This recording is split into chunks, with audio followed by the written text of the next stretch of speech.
Tu viens de Mulhouse, donc c'est l'université de Haute-Alsace. d'Alsace. Oui, absolument. Et tu es également chercheur à l'IRIS, l'IRIS. Institut de relations internationales et stratégiques. Merci beaucoup. Alors, bonjour à toutes et à tous. Alors, moi, je suis géographe du politique, et je pilote un programme de recherche qui s'appelle GeoNu, qui en fait s'intéresse à la géopolitique de l'approvisionnement en combustible nucléaire de l'Europe, avec en fait deux grosses phases. Une phase qui cherche à identifier les vulnérabilités de l'approvisionnement, ce dont on va parler aujourd'hui, et une autre phase qui est d'essayer de comprendre comment est-ce que cette vulnérabilité, elle est perçue par les décideurs politiques et par les décideurs industriels, et comment est-ce qu'elle se traduit dans des choix d'approvisionnement qui, en fait, des fois, construisent des nouvelles vulnérabilités ou qui viennent renforcer des vulnérabilités existantes. Alors, comme je suis géographe et qu'un géographe, ça passe son temps à faire du terrain, je vais commencer par du terrain avec vous. Donc, on est, il y a quelques mois, dans le froid de l'hiver à Montréal, et j'assiste à la conférence chaque année, la World Nuclear Association, elle organise sa conférence sur le combustible nucléaire. C'était à Monaco cette année, c'était à Montréal l'année précédente. Et c'est une salle, on est au Sheraton de Montréal, et il y a à peu près tout ce qui se fait de logisticien, directeur commercial, de mine d'uranium, d'usine d'enrichissement, etc., etc. Et puis, vous avez la keynote principale, et sur la scène, vous avez les éléments, enfin, les top managers commerciaux des principales grandes boîtes, Orano, Urenco, qui sont présents et qui font leur speech habituel. Très connu, et puis après pendant la session de Q&A, là, je veux dire, tout est très tendu. Tout le monde est sur son téléphone portable pour savoir quelle est la dernière chose que Trump a pu dire sur le transport. Tout le monde est en train de poser des questions sur alors c'est quoi les dernières conséquences de la guerre en Ukraine pour le combustible. Et puis là, vous avez le directeur commercial d'Urenco, John Paul Jones, ça ne compte pas, qui arrête, c'est la 20e question qu'il a, il dit écoutez les enfants, écoutez les dames, listen guys. On n'a jamais loupé une seule livraison d'uranium à nos clients de toute notre histoire. Parce qu'on n'est pas à l'industrie du pétrole. On est bien différent. On ne envoie pas du pétrole au travers de détroits remplis de pirates. Donc là, forcément, tout le monde rigole, etc., etc. Ce qui est intéressant avec cette citation, c'est qu'elle nous renvoie à quelque chose que la sociologue du nucléaire, une des grandes sociologues du nucléaire, Gabrielle Esch, appelle l'exceptionnalisme nucléaire. Non, l'industrie nucléaire, elle serait par essence exceptionnelle par rapport à d'autres types d'industries. Et cette exceptionnalité, elle est matérielle, évidemment, la matière nucléaire, elle est exceptionnelle pour énormément de raisons, mais elle est aussi discursive. On la rend exceptionnelle. On lève des moncées d'argent parce qu'on rend la chose exceptionnelle. Et dans cette exceptionnalité nucléaire, il y a une partie qui moi m'intéresse, c'est le discours sur la sécurité, pas la sécurité et la sûreté, mais sur la sécurité politique du nucléaire. Finalement, ce discours sur le nucléaire, c'est l'indépendance. Le nucléaire, c'est la sécurité énergétique. Le nucléaire, c'est cet outil qui nous permet de ne pas être confronté aux affres géopolitiques que connaît le monde avec le pétrole, avec le gaz, etc., etc. Et donc, le nucléaire serait par essence différent des autres systèmes énergétiques pour des raisons qui seraient propres à cette industrie. Est-ce que c'est vrai ça ? Est-ce que c'est réel ? Est-ce que le nucléaire est vraiment différent, géopolitiquement parlant, des ENR, du gaz, du pétrole ? Et pour poser cette question, alors on pourrait la dérouler sur énormément de thématiques, mais nous on la déroule sur une question qui est celle du combustible nucléaire. Qu'est-ce qu'on a comme spécificité dans la géopolitique du combustible nucléaire ? Et quand nous on entend géopolitique, en tant que géographe du politique, ce qui nous intéresse, c'est comprendre comment est-ce que des acteurs peuvent utiliser un système pour récupérer du pouvoir. C'est ça la géopolitique. Hein. C'est comment est-ce que des acteurs peuvent mobiliser leur participation dans un système industriel, économique, pour récupérer du pouvoir, de la capacité d'influence sur un autre. Pour répondre à cette question, en fait, on a un gros problème, c'est que nos outils théoriques ne suffisent pas. En fait, quasiment tous les outils théoriques qui ont été produits sur la géopolitique sont des outils théoriques qui ont été constitués à partir de cas d'études qui sont basés sur les énergies fossiles. Toute la théorie de la géopolitique, elle est basée sur les énergies fossiles. Elle est basée sur le travail sur le gaz, elle est basée sur le travail sur le pétrole. Un peu plus récemment, elle a été un tout petit peu allée voir explorer la question des matériaux critiques, mais en réalité, quand on regarde les travaux qui sont faits sur les matériaux critiques, ils copient les théories qui sont utilisées sur le gaz, sur le pétrole. Or, ce que l'histoire des sciences nous a très très bien fait comprendre, et si vous avez le temps de lire un bouquin, il faut lire La naissance de l'énergie de Kara Daggett, ce que ces auteurs-là nous ont bien fait comprendre, c'est que en fait, nos théories scientifiques, elles sont imprégnées du monde pétrole, du monde gaz dans lequel on a vécu. Et en particulier, ça on parle de la géopolitique des énergies, c'est ce que Kara Daggett et d'autres après elle appellent l'imaginaire écrasant d'une géopolitique vasculaire. On la connaît bien, cette géopolitique vasculaire. C'est l'idée que si je pense le détroit d'Ormuz, eh ben, j'ai un effet géopolitique immédiat. Cette idée, si je bloque un flux, bah, en fait, la géopolitique de l'énergie, ce serait ça. C'est notre capacité à bloquer ou à ne pas bloquer des flux. Et donc, notre géopolitique, elle est perçue, en fait, avec deux imaginaires. Celui de la disruption contre la continuité, le pouvoir via la capacité de la disruption. C'est un peu la chose la plus simple. Et c'est aussi une lecture de la géopolitique en termes binaires, avec un monde qui est composé de producteurs d'énergie, de consommateurs d'énergie, un peu de transformateurs au milieu, mais pas trop quand même, plutôt des producteurs et des consommateurs. Ce que nous, on a pu montrer, en fait, avec déjà des premiers travaux, c'est que, bah, en fait, ça, c'est partiel pour comprendre la géopolitique du nucléaire. C'est partiel, mais c'est pas total. Évidemment, la géopolitique du nucléaire et du combustible nucléaire, elle repose sur une question de producteurs et de consommateurs. Il y a un point qui est très simple à comprendre, qu'il faut avoir tous en tête. Par exemple, on produit aujourd'hui moins d'uranium dans le monde qu'on consomme. On ne produit que 80% de l'uranium qui est consommé, le reste provenant soit des sources secondaires, retraitement principalement, mais surtout de stocks qui sont aujourd'hui en train d'arriver à fin. Donc on pourrait se dire, bah là, il y a clairement une géopolitique un peu vasculaire. Le pouvoir va être chez celui qui est capable de produire la matière. Puis vous le savez, après, sur les autres étapes, la conversion, l'enrichissement, la fabrication du combustible nucléaire, à tous ces endroits, on a ces points de compression vasculaire, ces choke points, ces goulets d'étranglement. Mais ce qu'on propose, nous, comme lecture dans le programme de recherche, c'est-à-dire qu'il faut aller un peu plus loin pour comprendre cette géopolitique du nucléaire. Et pour aller plus loin, en fait, on utilise deux cas théoriques, deux propositions théoriques. Il y a une première proposition, en fait, qui ne vient pas du tout des questions d'énergie à proprement parler, mais qui vient, en fait, d'un cadre théorique qui est bien connu par les gens qui font des SHS, c'est la notion de l'assemblage. L'idée de l'assemblage, l'idée que notre monde, en fait, il est constitué par des assemblages. Les choses qui sont autour de nous n'existent pas par elles-mêmes, elles existent parce qu'elles sont un assemblage de différents éléments. C'est la théorie de Deleuze-Guattari. Et ce que ça vient de me dire, c'est qu'en fait, l'idée que la chaîne d'approvisionnement, ça existe, bah c'est un cas d'esprit. Le fait qu'il y aurait une chaîne d'approvisionnement qui relierait une mine d'uranium, une usine de conversion, une usine d'enrichissement, une usine d'assemblage et une centrale nucléaire, et que tout ça, ce serait une chaîne parfaite, bien continuelle, ça, c'est une vue de l'esprit. La réalité, c'est que l'approvisionnement en combustible, la chaîne d'approvisionnement, c'est un assemblage d'actions physiques, matérielles, qui impliquent des hommes, des personnes qui font du travail pour relier des petits morceaux entre eux, et des acteurs qui, des fois, n'ont pas du tout intérêt à faire partie de cette chaîne-là. Des acteurs qui ne sont pas du tout des acteurs du nucléaire. On verra juste après. Et donc, ce que nous, on prend comme approche, c'est que si on veut réfléchir à où se trouve le pouvoir, il ne faut pas penser que c'est la géopolitique du combustible nucléaire, c'est, pour le dire très vite, Rosatom enrichi en Russie et on consomme aux États-Unis et c'est là qu'il est le pouvoir. Le pouvoir, il est peut-être autre part, il est peut-être, et c'est là où j'introduis la deuxième approche qu'on propose, en fait, il est dans ce que Margareta Balmaceda, dans le deuxième livre qu'il faut lire, qui s'appelle Russian Energy Chains, appelle les nœuds de pouvoir. Margareta Balmaceda, donc pareil, c'est une sociologue / historienne politique des sciences et de l'énergie. Elle étudie les chaînes d'approvisionnement en énergie entre la Russie et l'Europe. Elle compare les chaînes d'approvisionnement pétrole, gaz et charbon. Et ce qu'elle montre, en fait, c'est deux choses qui sont vraiment importantes. Le premier, c'est que ces chaînes-là, elles sont politiquement, géopolitiquement différentes parce que justement, c'est des petits bouts, des petits assemblages d'actions qui sont différents. Et que le pouvoir, il n'est pas tant au début de la chaîne, mais le pouvoir, il est dans ce qu'elle appelle les actions de suture. Il y a les gens qui sont là pour faire le lien entre ces petits morceaux qui constituent la chaîne. Et c'est là qu'il y a plutôt du pouvoir. On va voir juste après ce que ça veut dire ces actions. Et pour s'intéresser à ça, en fait, il faut s'intéresser à, pareil, pour le troisième bouquin qu'il faut avoir lu, Politique matérielle d'Andrew Barry, où il étudie la géopolitique du pipeline Bakou-Tbilissi, Batumi, pardon, et dans lequel il dit, en fait, ce qui compte, c'est la matérialité. C'est-à-dire que les matières qu'on transporte, elles ont des capacités différentes. Elles produisent du pouvoir différemment. Et en fait, si je transporte du gaz, du pétrole, de l'uranium, du charbon, etc., en passant par certains nœuds de pouvoir, en passant par certains endroits où la chaîne elle est liée l'une avec l'autre, eh bien, ça va créer du pouvoir différemment pour les acteurs. Et donc tout ça, ça nous emmène à notre question principale. Notre question principale de recherche et notre hypothèse principale, c'est-à-dire qu'en fait, si je veux faire de la géopolitique du nucléaire et du combustible nucléaire, ce que je dois regarder, c'est ma chaîne d'approvisionnement.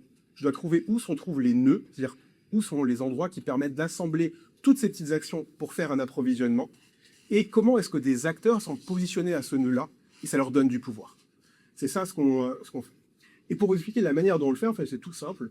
Nous, on utilise une méthode qu'on appelle la méthode Follow the Thing.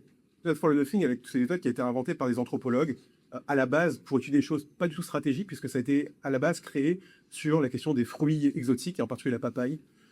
On suivait le flux de papaye pour comprendre comment est-ce que ça changeait la vie des gens de produire de la papaye, de manger de la papaye, de vendre de la papaye, bref. Mais l'approche for the Nothing, qu'est-ce qu'elle implique? Elle implique que si je veux comprendre comment est-ce qu'une commodité crée pouvoir, je dois suivre la commodité. Je dois la suivre physiquement. C'est-à-dire que je dois aller de la mine au port où elle est emportée, avec le logisticien, avec le chauffeur PL qui va transporter l'uranium, pour comprendre comment est-ce que les choses se font réellement, comment est-ce que les matières circulent, qui les fait circuler, qui est-ce qui empêche de les faire circuler. Donc moi, ce que je vous propose, c'est qu'on le fasse. Ça. On peut le faire ensemble, on va circuler sur la chaîne. Alors je vais m'arrêter qu'à 4 points, ça on pourrait faire beaucoup plus longtemps, mais pour s'amuser, on va rester qu'à 4. Et pour ça, alors évidemment, on ne peut pas modéliser la chaîne en entier. C'est impossible. Si on prend toutes les possibilités qu'il y a de passage entre les mines d'uranium, parce qu'il y a un autre truc, j'ai pas mis en PowerPoint, mais un point qui est important à regarder en tête, la chaîne d'approvisionnement du combustible nucléaire, ça n'existe pas. C'est un réseau, c'est pas une chaîne. Les matières passent par un nombre de pays incalculable. Les contrats d'approvisionnement sont jamais des contrats qui lient un exploitant des réacteurs nucléaires avec une mine. Dans un contrat, il y a toujours au moins 3 ou 4 différents exploitants, 3 ou 4 différentes mines. Donc c'est pas une chaîne, ça n'existe pas. En fait, c'est un réseau. Bref. Mais là, on va partir d'une chaîne théorique qu'on a utilisée. On va partir de la mine d'Olympique Dam en Australie et on va finir en Suisse. Si j'ai le temps après, je parlerai un peu de SMR pour vous montrer comment est-ce qu'on l'applique au cas SMR. Bon, juste 2 secondes, pourquoi est-ce qu'Olympique Dam c'est important? Plus grand gisement d'uranium au monde. Par contre, un gisement qui, dans les années à venir, va probablement produire plus du tout, presque, voire pas du tout, parce que c'est pas une mine d'uranium, c'est une mine de cuivre. Et le cuivre est beaucoup plus rentable que l'uranium, à produire beaucoup plus rentable. Et l'entreprise qui gère cette mine s'appelle BHP, est dans la situation où elle doit choisir un nouveau site pour s'étendre, et elle va choisir un site dans lequel la part d'uranium dans le minerai est trop faible pour que ce soit intéressant de l'utiliser. Donc ça produira plus d'uranium. C'est le 4e producteur au monde qui va s'arrêter de produire. Donc, on produit notre uranium. Alors, on est à Olympique Dam. Quand on est à Olympique Dam, maintenant, mon uranium, alors, vous savez, je le sors, je le mets dans des fûts. C'est une poudre pas jaune, verdâtre et noire. Généralement, il est OK, malgré son nom, en fait, il est jaune ou il est vert ou il est noir foncé, mais il n'est pas jaune. Le jaune, c'est l'intermédiaire.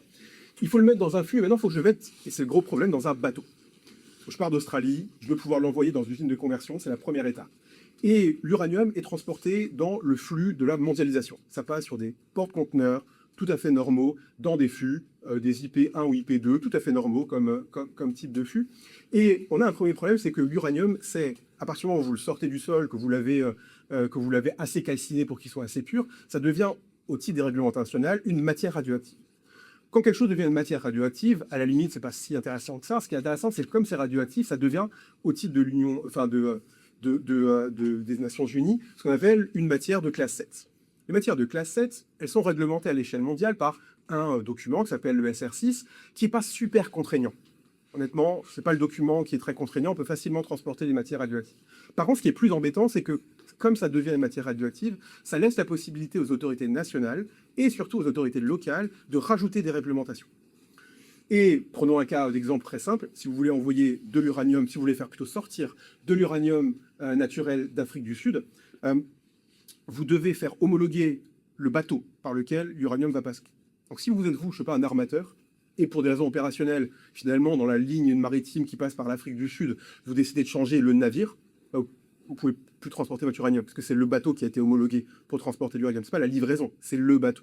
Donc c'est super contraignant à l'échelle nationale. Mais le pire, c'est à l'échelle portuaire, et là je reprends la terminologie d'un logisticien.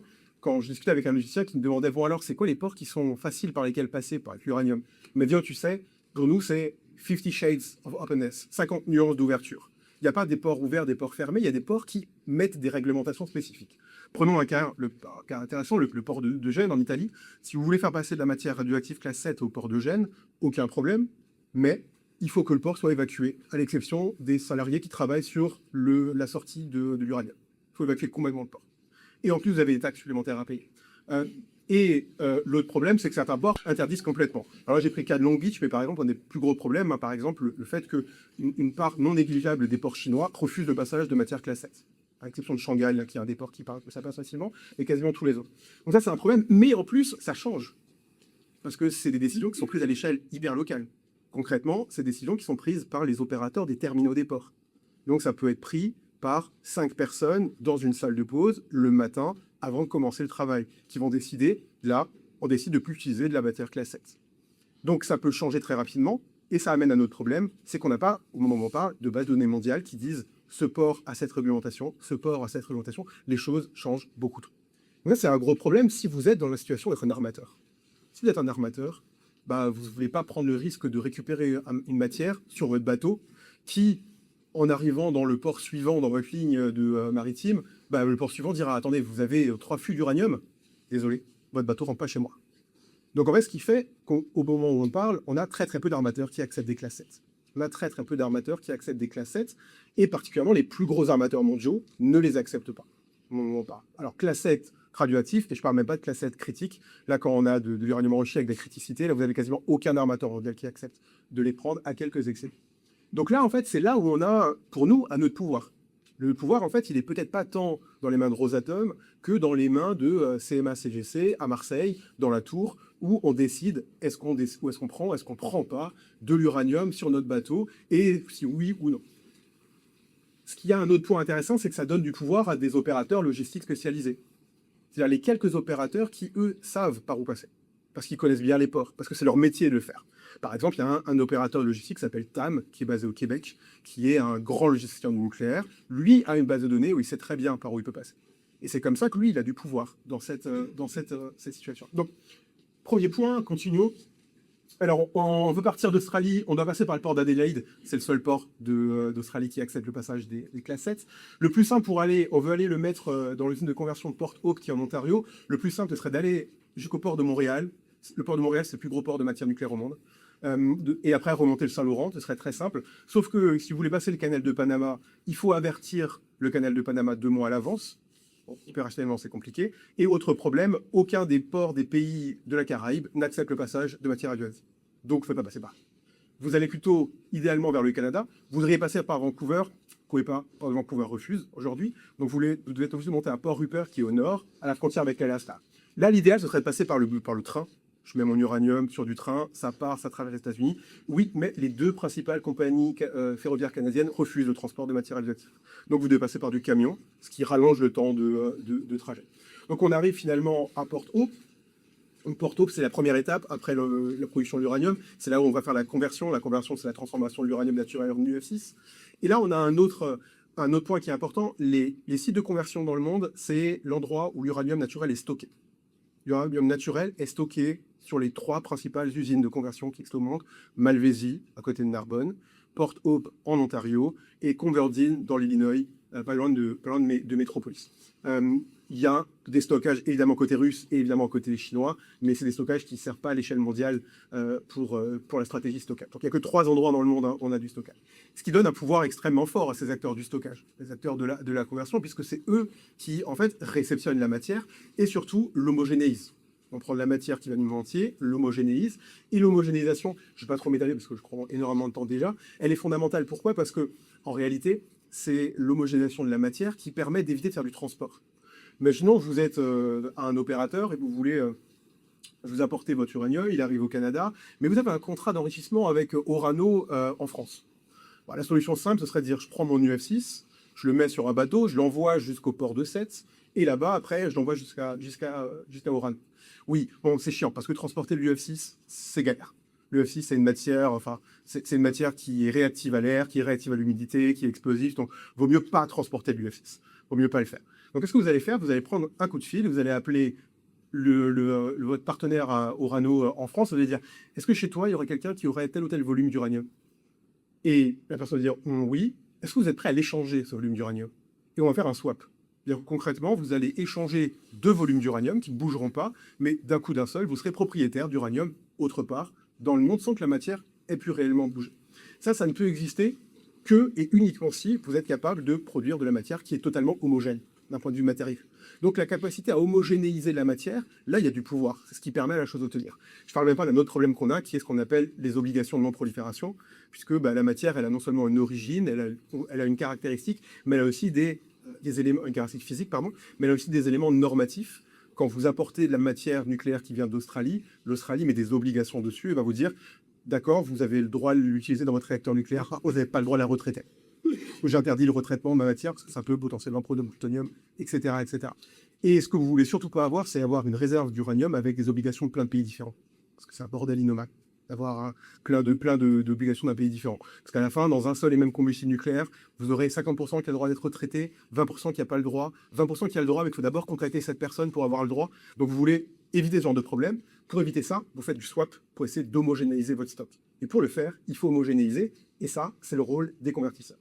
Bon, là, on arrive à le faire, ça tombe bien, et on va aller envoyer notre... Donc on trouve quelqu'un dans l'usine d'enrichissement d'Urenco à Yunis au Nouveau-Mexique, et du coup, on échange sur le papier notre uranium. Donc d'un coup, je me retrouve propriétaire d'uranium au Nouveau-Mexique. Et ce que je veux faire après l'enrichissement, c'est de l'envoyer vers l'Europe pour être assemblé en combustible.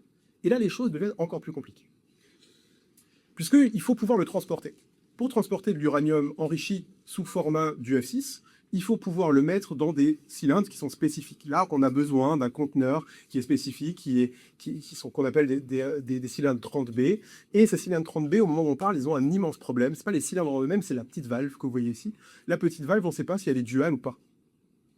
Concrètement, un cylindre 30B qui a comme capacité de contenir de l'uranium enrichi sous format d'hexafluorure d'uranium, il peut servir pour faire de l'uranium enrichi pour du combustible nucléaire, mais aussi de l'uranium enrichi pour de l'armement nucléaire. Donc il est potentiellement dual. Ce n'est pas le cylindre qui est dual. Ce qui est dual, c'est la valve qui connecte le cylindre à l'usine derrière, qui permet de sortir ou de rentrer l'uranium dedans. Le problème, c'est si c'est dual, dans les sanctions européennes, états-uniennes, en Grande-Bretagne, au Canada, si c'est dual, vous ne pouvez pas renvoyer le cylindre vers la Russie. Si vous le renvoyez, vous faites un échange de matériel militaire, ce qui est sous sanction, donc vous pouvez être condamné, etc., etc.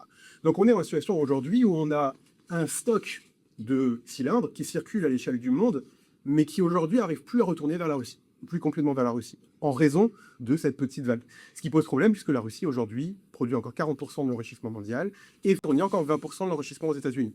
Enfin, 20% de la consommation états-unienne d'uranium enrichi provient des États-Unis, provient de Russie. Donc là, le pouvoir, il est où? Le pouvoir, il est dans les mains des cabinets d'avocats aux États-Unis, en Grande-Bretagne, au Canada, qui sont en train de décider, parce que concrètement, comment ça fonctionne, c'est un opérateur, il va envoyer une lettre auprès de son avocat ou son cabinet d'avocat pour savoir, là, c'est dual ou c'est pas dual? Je prends le risque ou je prends pas le risque? Et son cabinet d'avocat va dire, là, on peut partir du principe que selon cette jurisprudence, c'est bon, tu peux y aller, ou c'est bon, tu n'y vas pas. Là, on a du plus loin. Bon, ça tombe bien, vous avez un cylindre, continuez. Là, vous voulez l'envoyer, du coup, en Europe. Simple? Non, on a un autre problème. Trouvez, pas un armateur, trouvez un opérateur d'assurance qui vous couvre. En fait, on a un immense problème, c'est qu'il n'existe pas à l'échelle mondiale de régime assurantiel pour mondial pour couvrir les accidents nucléaires. On a plusieurs conventions, la Convention de Paris, la Convention de Vienne, on a une convention qui essaie de joindre les deux conventions, celle de Paris et de Vienne, et on a des pays qui sont dans aucune convention, comme la Chine, qui n'est dans aucune convention mondiale. Et donc, qu'est-ce que ça fait? Ça fait tout simplement qu'il y a du doute. Si vous transportez une matière d'un pays qui est dans la Convention de Paris à un autre pays qui est dans la Convention de Paris, c'est simple à comprendre. Le texte, il est là, je le lis, je sais qui va être responsable à quel moment. Si vous transportez de la matière des États-Unis vers l'Europe, deux pays qui ne sont pas dans les mêmes conventions, les États-Unis ne sont même pas dans la Convention de Paris ou de Vienne, là, qu'est-ce qui se passe s'il y a un accident pendant le transport? Qui est responsable légalement, d'un point de vue de l'assurance? Qui est responsable de l'accident? Pour l'instant, ça dépend de votre conseil d'avocat, qui vous dira, c'est plutôt lui qui est responsable, c'est plutôt lui qui est responsable. Et si cet accident arrive en plus, je ne sais pas, dans un pays qui est tierce, parce que votre bateau est passé par là, et qui est parti d'aucune convention, qui va être responsable? En fait, il y a un immense flou, un immense doute là-dessus, ce qui emmène encore plus de difficultés à trouver des armateurs. Je prends un exemple tout simple pour vous montrer ça. Donc, je vous disais qu'aux États-Unis, encore aujourd'hui, 20% de l'uranium enrichi consommé via de Russie, il n'y a qu'un seul armateur qui a 2 bateaux qui transportent. C'est le seul qui accepte de prendre le risque. Il y a un seul armateur qui s'appelle Atlantic Ro-Ro, qui est basé au Canada. Histoire drôle, c'est un ancien apparatchik russe qui a fait fortune sur le transport de matières agricoles après la chute de l'URSS. Il avait des bateaux Ro-Ro, donc des bateaux dans lesquels on rentre en roulant et on sort en roulant. Et après, il a utilisé ça pour transporter des matières un peu complexes, dont de l'uranium enrichi. C'est la seule entreprise qui accepte de faire le chemin de Saint-Pétersbourg jusqu'à Baltimore. Ils ont 2 bateaux. Et donc là, il y a une difficulté pour vous, c'est-à-dire que vous devez trouver un armateur. La matière, elle doit circuler, il n'y a pas le choix. Il faut trouver quelqu'un qui accepte. Les armateurs, les grands armateurs mondiaux n'acceptent pas, donc vous devez passer par des petits armateurs ou par des charters. Là, si vous passez par un charter, c'est possible, ça augmente le coût. Il faut trouver un charter qui accepte de prendre le risque quand même assurantiel. Donc là, il y a une difficulté. Et puis, juste par le plaisir de le dire, les problèmes ne s'arrêtent pas là. Puisque l'enjeu fondamental aujourd'hui, si on veut que la chose circule, que la matière nucléaire circule, il faut rendre ça rentable. Il faut que ce soit rentable de faire circuler de la matière nucléaire. Il faut que je puisse convaincre un armateur qui va gagner de l'argent en faisant circuler de la matière nucléaire. Et pour ça, eh bien, j'ai besoin que cet armateur soit certain du volume de matière qu'il peut mettre sur un bateau. Il doit être certain de, je peux charger 30 tonnes, 40 tonnes d'uranium, et je dois être certain de ce que je peux faire. Le problème, c'est que le cadre international du transport des matières, aujourd'hui, il a, on va dire, des flous définitionnels. Par exemple, qu'est-ce qu'une cale ou qu'est-ce qu'une baie sur un bateau de transport? Si je décide que c'est une cale, si je décide que c'est une baie, je peux diviser par 2 ou multiplier par 2 le volume d'uranium que je peux transporter sur mon bateau. Et donc, la rentabilité est beaucoup plus intéressante. Et donc, pareil, de la même manière, ce qui se passe, c'est tout simple. On l'a vu de manière très directe sur ces enjeux de définition. Par exemple, il y avait un armateur se posait la question de savoir, là, le truc que vous voyez ici, là, ça, est-ce que c'est un conteneur ouvert ou fermé? Je dirais que c'est un conteneur ouvert, hein, ça m'a l'air assez logique. Et si maintenant je mets une bâche dessus, c'est ouvert ou c'est fermé? Parce que si c'est un conteneur fermé, à ce moment-là, je peux multiplier par 2 le nombre d'uranium que je peux mettre sur mon bateau. S'il est ouvert, là, par contre, c'est plus problématique. Donc, du coup, je peux moins transporter. Donc, concrètement, qu'est-ce que fait l'armateur? Il envoie un mail avec une photo à la NRC aux États-Unis et il dit là, ouvert ou fermé le conteneur? Et là, ouvert ou fermé le conteneur? Donc, de la même manière, le pouvoir, il se trouve où? En fait, il se trouve dans les ambiguïtés de définition et dans la manière dont certains acteurs vont décider pour d'autres, est-ce que c'est ouvert, est-ce que c'est fermé. Donc ça emmène, donc finalement, on arrive à transporter jusqu'à notre petite centrale nucléaire en Suisse, à Besno, puis les centrales nucléaires d'Europe. Tout ça, ça amène à poser en fait une question qui est très simple, c'est quand j'essaie de comprendre où se trouve le pouvoir. Mais en fait, le pouvoir, en réalité, il est dans les mains des intermédiaires. Parce qu'il faut être capable de naviguer, au sens métaphorique du terme, et propre, dans des régimes qui sont fragmentés. Régime réglementaire, régime juridique, régime assurantiel, qui n'existent pas à l'échelle mondiale, et qui sont très très fragmentés. Donc en fait, le pouvoir, il est, pour reprendre les terminologies et enfoncer des portes ouvertes, le pouvoir, il a un peu pas de petit con. C'est-à-dire que c'est l'information qui fait le pouvoir, là. C'est si je sais, si je suis capable de naviguer, j'ai du pouvoir. Le pouvoir, il est dans l'ambiguïté. J'ai intérêt à maintenir de l'ambiguïté. Parce que si je maintiens de l'ambiguïté, si j'ai pas un document bien arrêté qui me dit, attendez, non, les copains, ça c'est un conteneur fermé. C'est pas un conteneur ouvert. Je peux continuer à jouer cette ambiguïté et en transporter plus de matière. Et le pouvoir, il est aussi dans la synchronisation. C'est la capacité à aligner des régimes de temps qui sont différents pour ces matières. Je pense que je suis déjà par-dessus en temps. Et donc, je vais peut-être m'arrêter là, mais peut-être juste pour vous donner une idée, et puis ça lancera la discussion pour après. C'est important. Pourquoi? C'est important si on essaie de se projeter sur de la géopolitique du nucléaire pour les SMR. Parce que comme on l'a vu, et comme on en discute déjà un peu, les SMR, ils ont 3 spécificités géopolitiques. La première, c'est que comme ils sont modulaires, qui doivent être assemblés en usine, des fois chargés en usine, critique ou pas critique, on ne sait pas, mais chargés en combustible en usine, ça fait que le transport, il est central. Si on ne règle pas la question du transport, on ne règle pas la question des SMR. Ou alors on fait des SMR dont le modèle de développement, c'est comme les réacteurs de grande puissance. C'est juste plus petit, mais c'est installé sur site. Si c'est vraiment modulaire, le transport, il est fondamental. Le deuxième problème, c'est la diversité du combustible. Aujourd'hui, quasiment la totalité des réacteurs nucléaires SMR ont des proportions de combustible qui sont différents. Certains à base de plutonium, de MOX-RNR, de HLEU, avec des taux d'enrichissement qui sont supérieurs à ce qu'on a aujourd'hui dans les réglementations internationales et donc qui demandent de reproduire des réglementations internationales. Donc en fait, ces 3 pouvoirs-là, ils posent là-dessus. Et puis, il y a un autre problème qui a aussi été évoqué, qui est la question du temporalité de rechargement des réacteurs nucléaires. Si vous prenez la liste des 45 réacteurs nucléaires que l'AUIA, des 2 SMR que l'AUIA a fait, et que vous regardez, c'est quoi les temporalités de rechargement de ces réacteurs nucléaires, vous avez certains SMR qui sont des temporalités qui sont identiques à ceux d'aujourd'hui.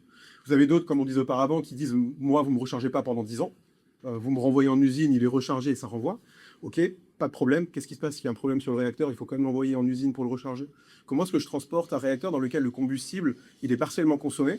Et donc, j'ai un espèce de mix de matières qui ne sont pas couvertes par les règlements internationaux actuels. Et j'ai des réacteurs nucléaires qui sont sous du rechargement continu. Alors, les Pebble Bed, c'est des réacteurs nucléaires où en fait, on ne leur pas pour recharger, les recharger en continu avec des petites billes. Ce qui pose une question, avec la question des déchets auparavant, bon, le retraitement des petites billes du Pebble Bed, le TRISO, Ça, c'est un petit problème de déchets quand même. Mais là, il y a des temporalités de rechargement qui sont tellement différentes. Et donc, des transports qui sont tellement différents. Donc, en fait, les SMR, ils posent cette question de plus en plus d'acteurs différents, on l'a vu. Des SMR qui ont besoin d'un cadre réglementaire avec ou sans ambiguïté. En tout cas, ça créera d'autres formes de pouvoir. Et avec des temporalités différentes de ceux des réacteurs de grande puissance. Et je vais m'arrêter là. J'avais un petit cas d'étude. Qu'est-ce qui se passe si on a vraiment besoin de recharger à SMR? Mais je pense qu'on pourra en discuter un peu plus tard. Merci beaucoup.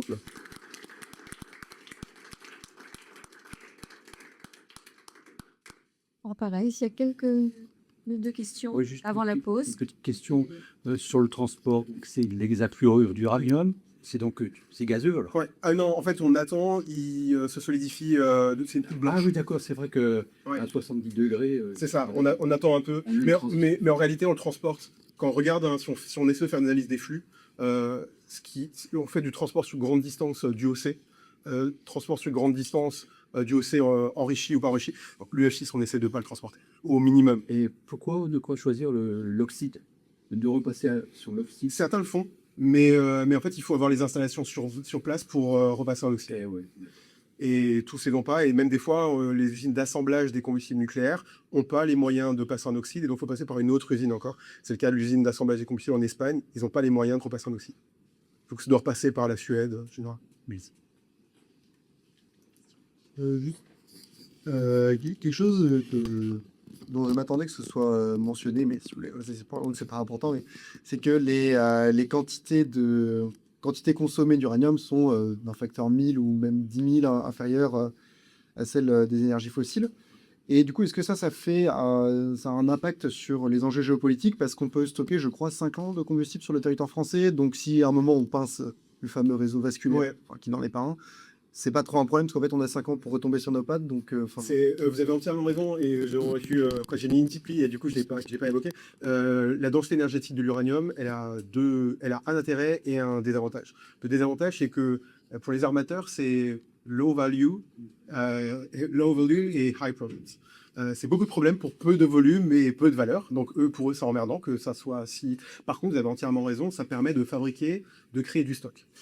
En fait, créer du stock, c'est pas si simple que ça, parce que stocker de l'uranium, déjà pour stocker de l'uranium, il faut avoir un site sur lequel vous avez les autorisations de stockage. C'est pas si simple que ça, parce que du coup, vous avez une installation nucléaire de base, un peu prendre le cas en France. Il faut avoir ça. L'uranium, c'est une matière qui est stable, mais il faut s'assurer qu'il n'y ait pas d'humidité. Faut s'assurer que. Et donc en fait, maintenir du stock, ça a un petit coût quand même. Et c'est d'autant plus problématique, que je m'arrêterai là-dessus, qu'aujourd'hui, on vient voir un autre acteur qui arrive là-dedans, qui est intéressé, c'est les acteurs de la finance. On a plus en plus d'acteurs de la finance qui, en fait, achètent de l'uranium pour le stocker et qui ne le rejettent pas dans le cycle, mais qui, du coup, occupent de la place de stockage. Donc, du coup, on a des acteurs de la finance qui bloquent de la place de stockage qui pourrait être du stockage stratégique. Je propose qu'on arrête là. Oh, la question c'est juste vraiment par curiosité, quelle est l'histoire de sanctions s'il y a des échanges avec la Russie, c'est depuis 2022 ou c'est depuis toujours? Et c'est qu'avec la Russie ou pas? C'est qu'avec la Russie. Les sanctions, en fait, il y a une liste de produits qui sont une nomenclature de produits sanctionnés.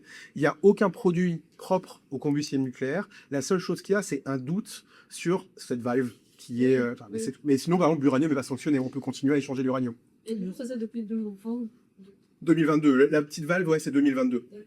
La valve, on ne peut pas juste la retirer des cylindres. On pourrait, mais c'est-à-dire qu'il faut avoir une valve qui n'a pas été faite en Russie. Et ça, sur le marché, pour l'instant, c'est compliqué. Merci. De rien. Merci beaucoup. Et je propose qu'on fasse une petite pause de